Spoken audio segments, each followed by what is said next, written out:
بے وفا بیوی، پوری دولت اس پر لٹانے کے بعد بھی یہ صلہ۔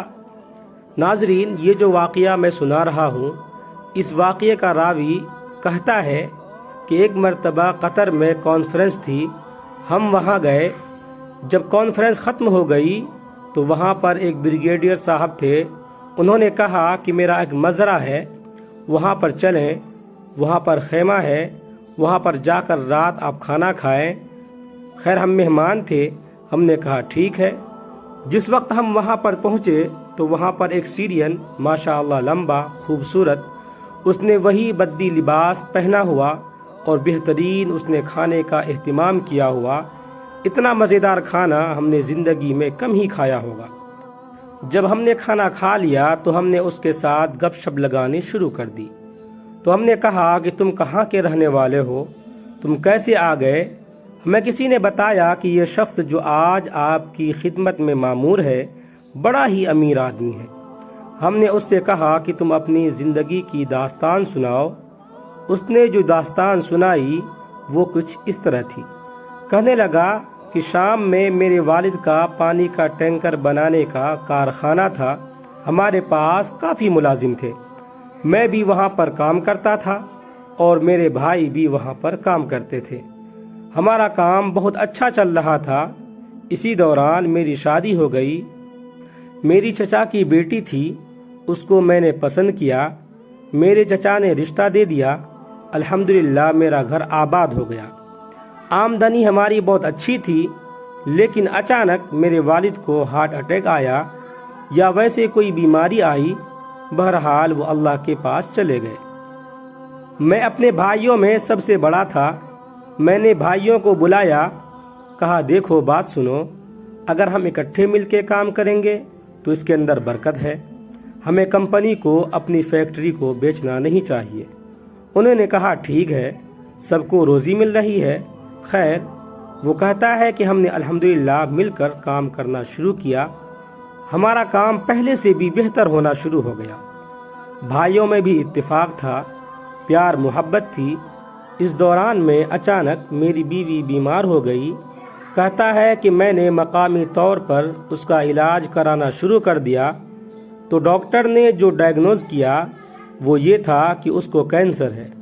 شروع میں تو ہم سیریا کے اندر اس کا علاج کرواتے رہے، لیکن کینسر تو آپ کو پتہ ہے کہ بہت مہلک مرض ہے اور اس میں بہت زیادہ پیسے بھی لگتے ہیں۔ ڈاکٹر نے کہا اگر تم اپنی بیوی کو بچانا چاہتے ہو تو اس کا علاج یہ ہے کہ تم اس کو باہر ملک لے جاؤ۔ اس کے لیے بے حد پیسہ چاہیے تھا۔ ایک مرتبہ پھر ہم بھائی اکٹھا ہوئے، پھر ہم نے فیصلہ کیا کیونکہ اس کے لیے بہت پیسہ چاہیے تو ہم اس فیکٹری کو بیچ دیتے ہیں۔ چنانچہ ہم نے اس فیکٹری کو بیچ دیا۔ میں نے بھائیوں سے کہا کہ تم اپنا حصہ لے لو، تو انہوں نے کہا نہیں، تیرے اوپر مشکل وقت آیا ہے تو ہم تم سے کوئی پیسہ نہیں لیں گے۔ تم ایسا کرو، تم اپنی بیوی کو لے کر جاؤ اور اس کا بہتر علاج کراؤ۔ کہتا ہے کہ میں وہ پیسہ لے کر جرمنی آ گیا، وہاں پر اپنی بیوی کا علاج کرانا شروع کر دیا۔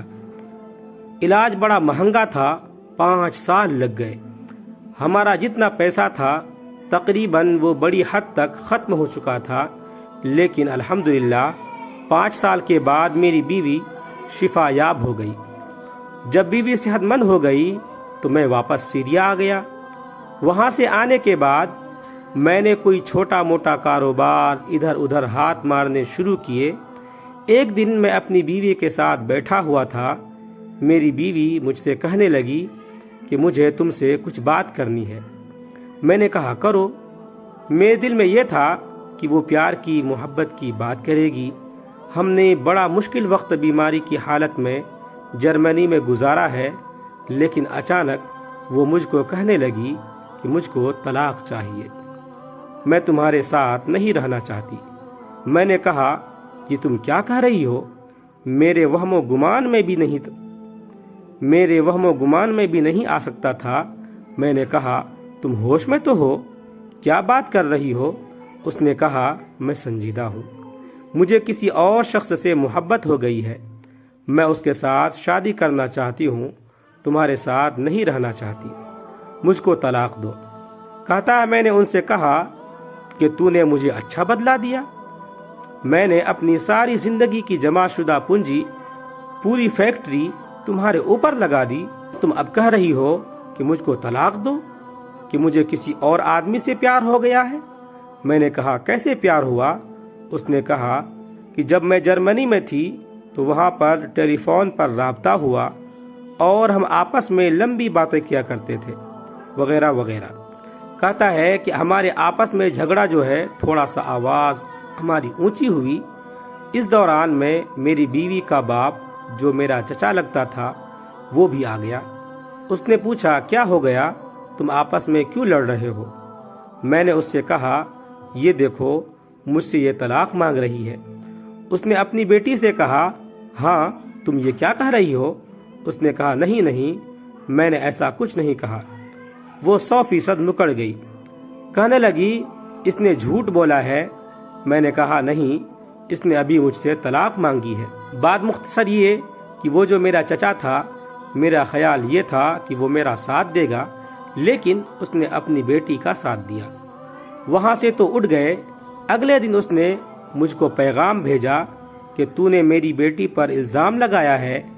میں نے کہا دیکھو بات سنو، ایسا کرتے ہیں کہ قرآن شریف ہے، اس پر ہاتھ رکھ کر اگر یہ کہہ دے میں نے یہ بات نہیں کہی ہے تو میں اس کی بات مان لیتا ہوں۔ میرا خیال یہ تھا کہ قرآن پاک کے اوپر ہاتھ رکھ کر کوئی آدمی جھوٹ نہیں بول سکتا۔ قرآن پاک لایا گیا، لیکن اس نے قرآن پاک پر ہاتھ رکھ کر اس نے جھوٹ بول دیا۔ اس نے کہا کہ میں نے ایسی کوئی بات نہیں کہی ہے، اس نے میرے اوپر الزام لگایا ہے۔ میرے چچا کہنے لگے کہ طلاق تو تمہیں دینا ہی ہے، لیکن اب اس کا فیصلہ اپنی پنچایت کے اندر جو قبالی سسٹم ہے اس کے اندر لے جائیں گے۔ قبالی سسٹم کے اندر جب یہ فیصلہ گیا تو میں نے پھر وہی بات دہرائی کہ اگر یہ قرآن پاک پر ہاتھ رکھ کر قسم کھا لے تو میں مان لوں گا۔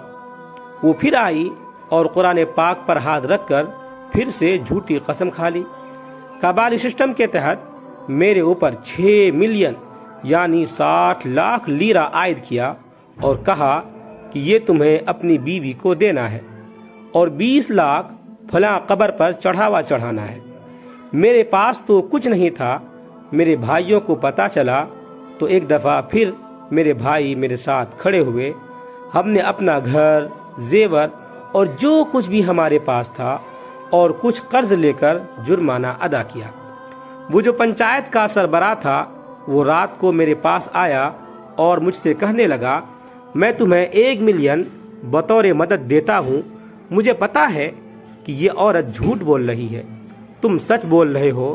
ہمارا قبالی سسٹم اس طرح کا ہے، میرے اوپر دباؤ ہے، میں مجبور ہوں، میں اس عورت کا فیور کر رہا ہوں۔ میں نے اس سے منع کر دیا اور کہا کہ ہم نے انتظام کر لیا ہے۔ میرے بھائیوں کو اللہ تعالیٰ جزائے خیر دے کہ وہ اس پریشانی میں میرے ساتھ کھڑے رہے۔ اب میرے ہاتھ کچھ نہ رہا۔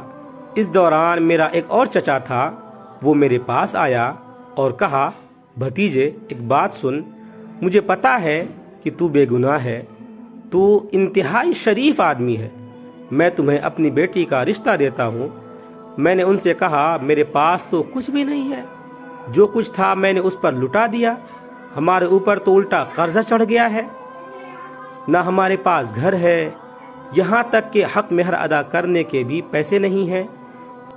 اس نے کہا مجھے پتا ہے، لیکن میں پھر بھی تمہیں اپنی بیٹی کا رشتہ دیتا ہوں، میں تمہیں گھر بھی دوں گا اور حق مہر کے پیسے بھی اپنے پاس سے دوں گا۔ بہرحال میری ان سے شادی ہو گئی۔ پریشان تو میں بڑا تھا۔ اس دوران میرے پاس ایک آدمی آیا، اس نے کہا کہ تیرے حالات بھی ایسے ہیں، تیرے اوپر قرض بھی ہے، ایسا کرتے ہیں میرے پاس قطر کا ویزا ہے، میں تمہیں قطر بھجوا دیتا ہوں، ہو سکتا ہے کہ وہاں پہ تمہاری قسمت کھل جائے۔ میں نے کہا ٹھیک ہے، اور میں قطر آ گیا۔ قطر آیا، میرے لیے نیا جگہ تھی، نیا شہر تھا، نیا ماحول تھا، رہنے کے لیے جگہ نہیں تھی، کھانے کے لیے پیسے نہیں تھے۔ میں نے ایک آدمی سے پوچھا کہ جہاں پر سیرین جس جگہ پر رہتے ہیں وہ جگہ ہمیں دکھا دیں۔ خیر اس نے مجھے جگہ بتائی اور میں وہاں پہنچ گیا۔ وہاں پر 10-12 سیرین تھے جو بیچلر تھے، وہاں پر رہتے تھے۔ میں نے کہا کہ بھائیو، بات یہ ہے کہ میں آپ کا بھائی ہوں، پردیسی ہوں، رہائش بھی چاہیے اور کھانا بھی چاہیے۔ ایسا ہے کہ مجھے اپنے پاس رکھ لو، جب مجھے نوکری مل جائے گی تو میں تمہارے پیسے واپس کر دوں گا۔ انہوں نے کہا ٹھیک ہے۔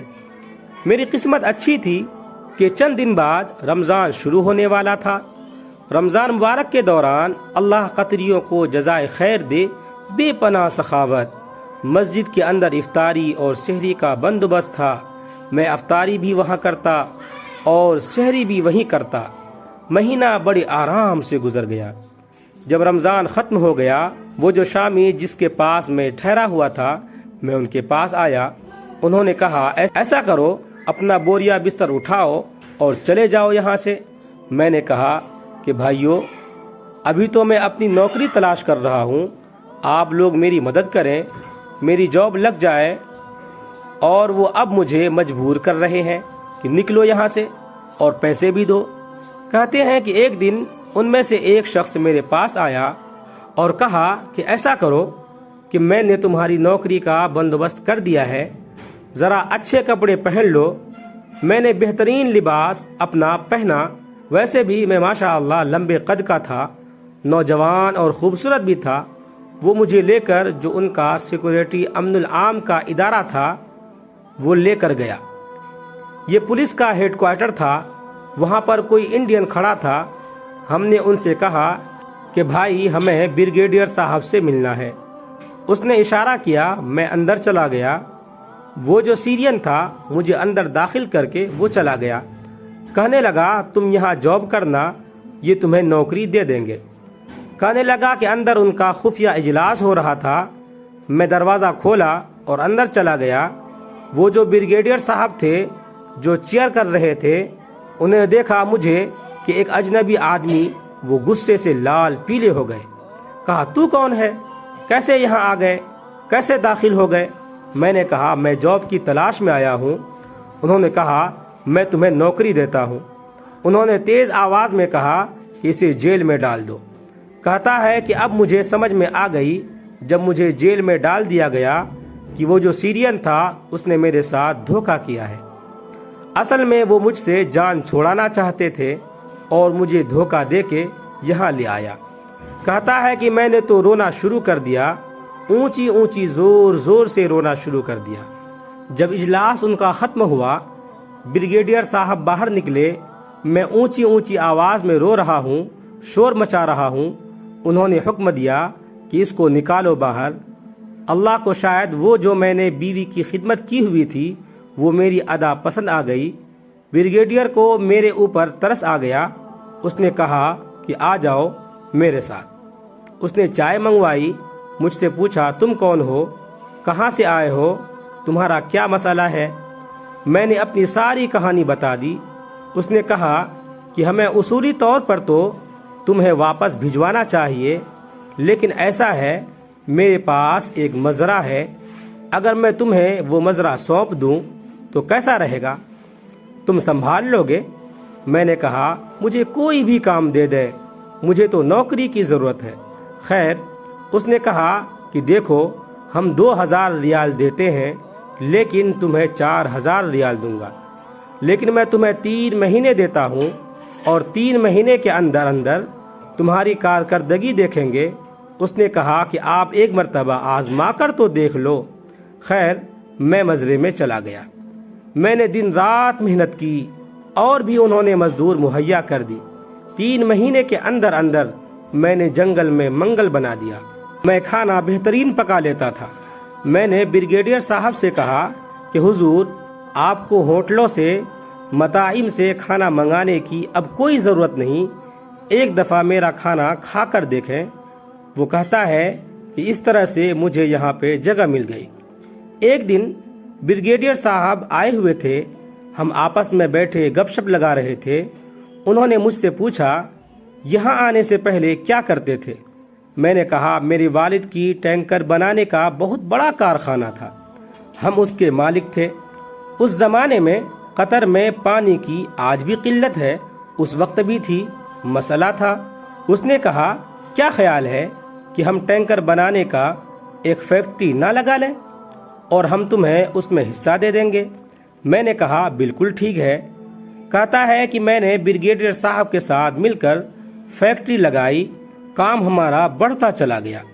میں نے اپنے بھائیوں کو بلوا لیا، اپنی بیوی کو بلوا لیا، اور کرتے کرتے آج میری حالت یہ ہے کہ ہماری جو فیکٹری ہے وہ مڈل ایسٹ کی سب سے بڑی فیکٹری ہے۔ اللہ تعالیٰ نے سیریا میں جو مجھ کو ملتا تھا یا جو میرے پاس تھا اس سے 100 گنا زیادہ مجھے بخشا۔ آج میرے پاس دولت ہے، پیسہ ہے، شہرت ہے، ہر چیز میرے پاس موجود ہے۔ اس واقعے کو بیان کرنے والا کہتا ہے کہ میں نے اس سے پوچھا کہ یہ بتاؤ کہ وہ تمہاری جو پہلی بیوی تھی اس کے ساتھ کیا ہوا؟ اس نے کہا کہ جب اس کی عدت ختم ہوئی تو اس نے اپنے اسی عاشق کے ساتھ شادی کر لی، اس کے 2 بچے پیدا ہوئے، اور پھر وہی ہوا جس کا مجھ کو ڈر تھا۔ 2-3 سال گزرے کہ اس دوران میں اس کی وہ بیماری واپس آ گیا، اور ایک دن ایسا ہوا کہ اس کا جو عاشق تھا اس نے اس کو روتا ہوا چھوڑ کے بھاگ گیا اپنے بچوں کو لے کر، اور وہ عورت جو ہے اس کی حالت یہ ہے کہ نہ اس کے پاس اس کا شوہر رہا، نہ بچے رہے، نہ صحت رہی، نہ تندرستی رہی، شدید بیمار ہے۔ جیسا کہ ایک کہاوت ہے، جیسا کرو گے ویسا بھرو گے۔ بات یہ ہے کہ اگر کوئی شخص یہ سمجھتا ہے کہ آج کسی پر ظلم کر لیں، کسی کا حق کھا کر میں چین کی نیند سوؤں گا، تو یہ اس کی غلط سوچ ہے۔ اللہ کے گھر دیر ہے، اندھیر نہیں۔